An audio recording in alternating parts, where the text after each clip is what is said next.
Crucible by Arthur Miller is a book that many will read during their high school years. The story shows how fear and lies can ruin lives, which is a powerful message. Many like it and many don't. I personally don't like it. I find the characters to be pretty stupid, just blatantly taking one side of the story, not even for a second thinking that people could be lying. Characters in the book aren't as bad. Many people know that the girls are lying and making stuff up on the spot. Reverend Hill knows that the girls are lying, as well as John Proctor.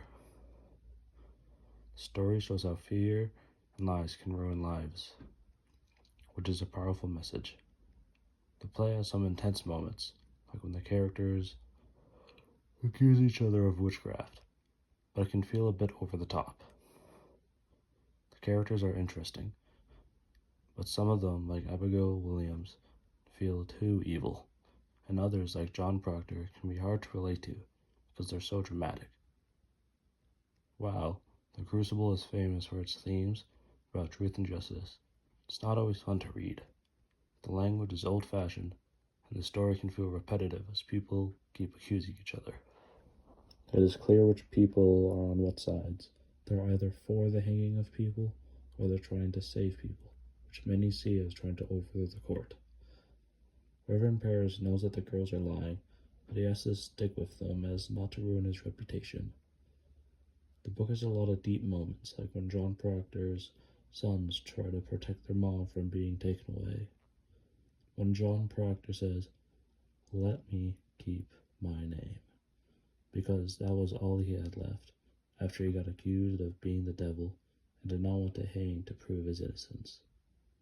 Otherwise, it's a gripping book that explores the destructive power of fear, mass hysteria, and the consequences of unchecked authority.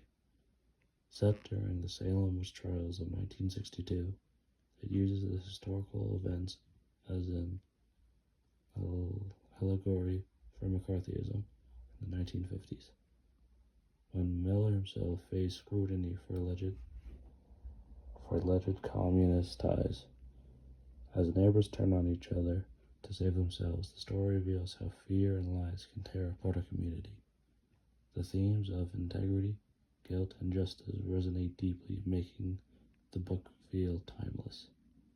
Miller's writing is intense, with powerful dialogue and layered characters.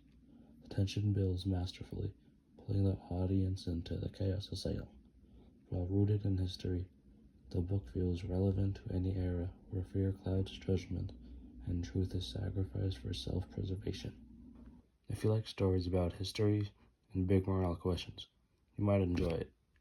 But if you prefer subtle or complex characters, it might not be the best for you.